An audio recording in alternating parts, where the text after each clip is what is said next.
Alright, what is good, ladies and gentlemen? It is me, the Master Reviewer, back once again with another review, and today we are doing Novocaine. This is a movie that came out in 2025, so I think this is about the this is the third modern movie that I'm making a review for. My background, I just saw that this movie came out. It had Jack Quaid. I like Jack Quaid. He was the voice for Superman in the new My Adventures with Superman series, which is one of my favorite series of all time. And so yeah, I'm a fan of his work. He was in some others. He was in The Boys. He was in he's a good actor, and so this came out and I saw it had a pretty interesting premise. So yeah, that is my background, and with that said, let's begin with the characters. So you have the main character, Novocaine, and I really like how when they do that kind of stuff where it's like the movie's called Novocaine, so and the main character's name is Novocaine. I thought that's I like that kind of stuff. It's like clever and stuff.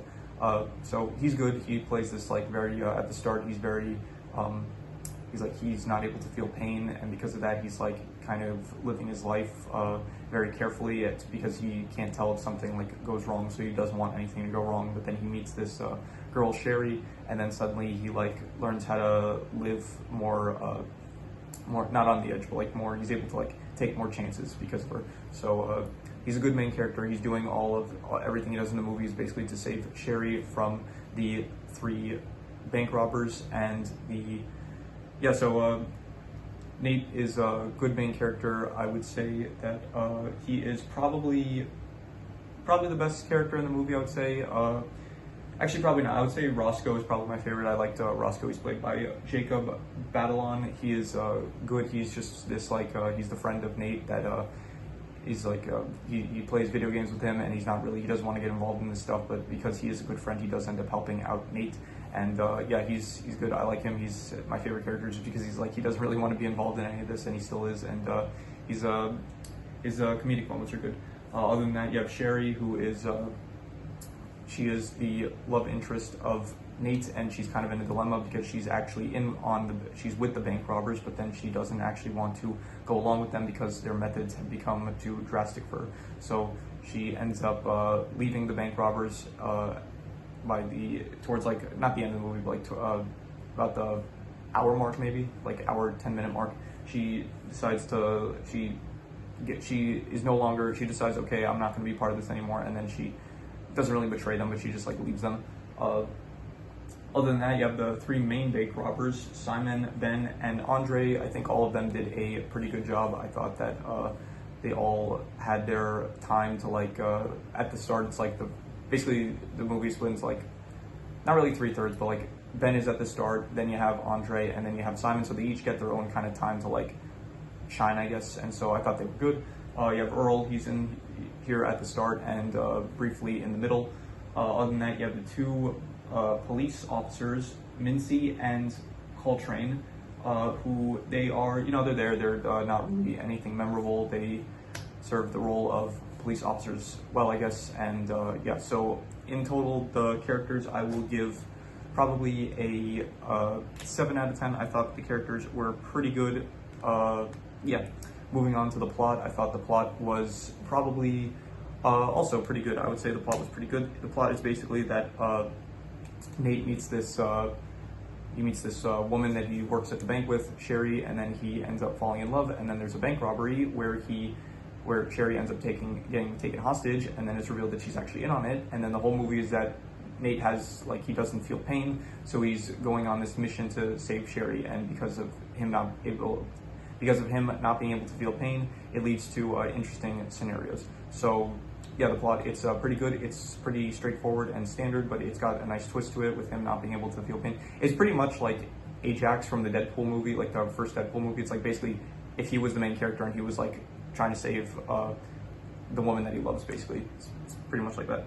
In terms of the settings, I'll give the settings a 5.5. They're decent. There's nowhere that's like specifically great. Even the Home Alone scene, it was the setting itself. Like I liked what happened there, but the setting itself was like not really anything. Like it all takes place in San Diego, and San Diego, it looks nice. It's I've never been there, but it's a nice looking city, I guess. And yeah, there's nothing really to say about the settings. The bank area, it's just pretty standard. It's all pretty standard set pieces, so there's nothing really to you know, it's decent. It all does, every place does the job well, I guess. So just decent for that.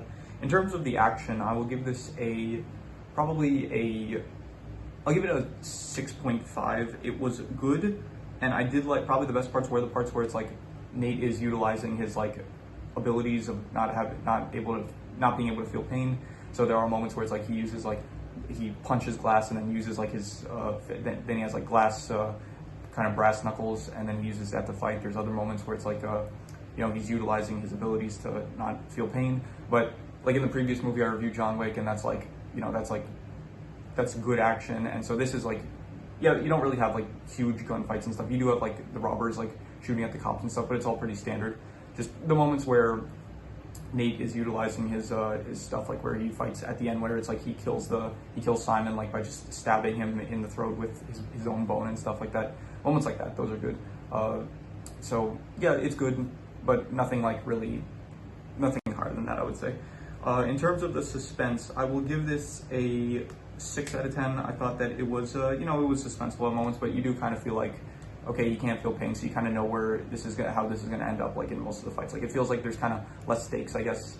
Although he is like not trained, so there is like an aspect of like, okay, he's not like John Wick not being able to feel pain. It's like this dude that's like very much he's never really fought before, and he's not used to this kind of this kind of action. So that's like mainly where the suspense comes from, of like, will he be able to like handle. There was one moment where it's like the most suspenseful was like basically when Nate was hanging off of the ceiling in Ben's house, and then he has to wait for Roscoe to get there, so he kind of has to stall. So in terms of that, it got pretty suspenseful, but other than that, I'll just give it a 6 out of 10.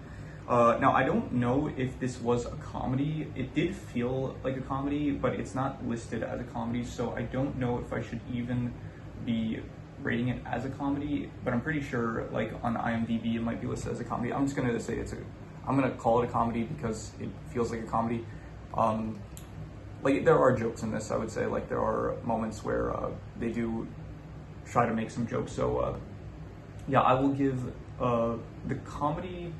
I don't even know if I should be doing this, to be honest. I'm gonna like there was no moments that were like necessarily hilarious, but there were moments where it's like there were moments that I found funny. So in terms of that, I will give it a 5.5 for comedy. It was decent. Nothing really amazing, but there were some moments where I did chuckle. Trying to think of any specific cases where that, and obviously because I'm trying to think of a specific case, nothing's going to come to mind.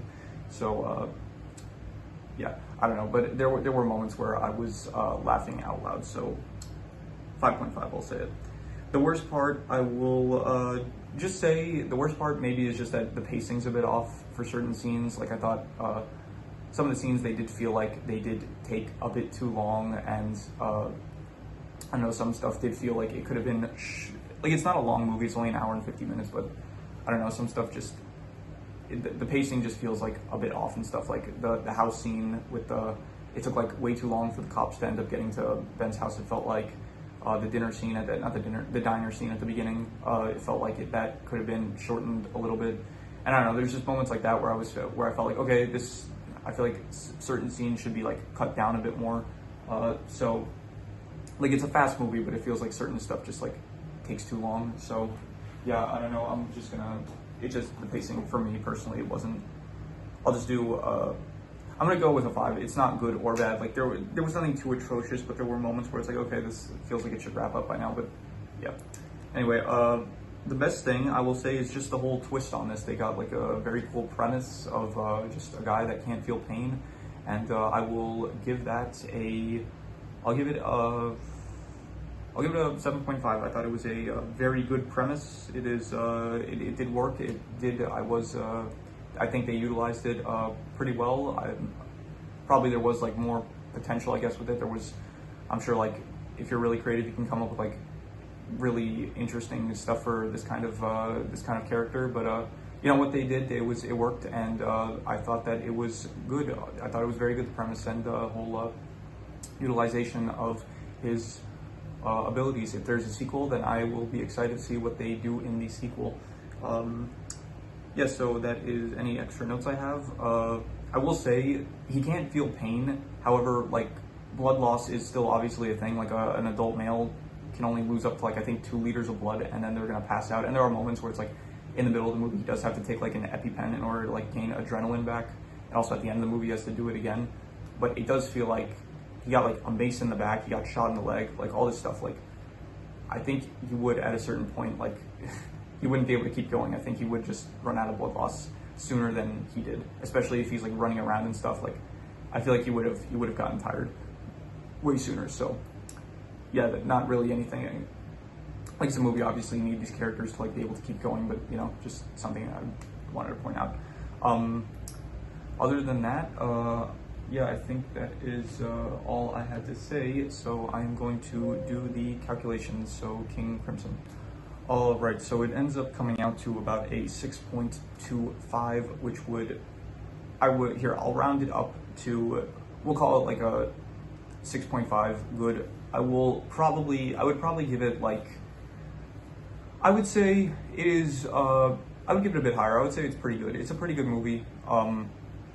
Maybe between a 6.5 to a 7, like between good and pretty good. I wouldn't call it very good, but it was pretty good. I would say like there were, yeah, like there was, you know, I think it's like, it's not trying to be like this incredibly, I don't think it's like trying to be like a new John Wick or anything like that. I think that if it has some sequels, then it will be interesting to see what they can do with it. But it's a pretty like, all things considered, it's a pretty, besides all the whole like, you know, not feeling pain or anything, it's a pretty grounded story. It's not anything too over the top or anything like that. So it's a 7 out of 10. I would give it probably pretty good. Nothing really better than that though.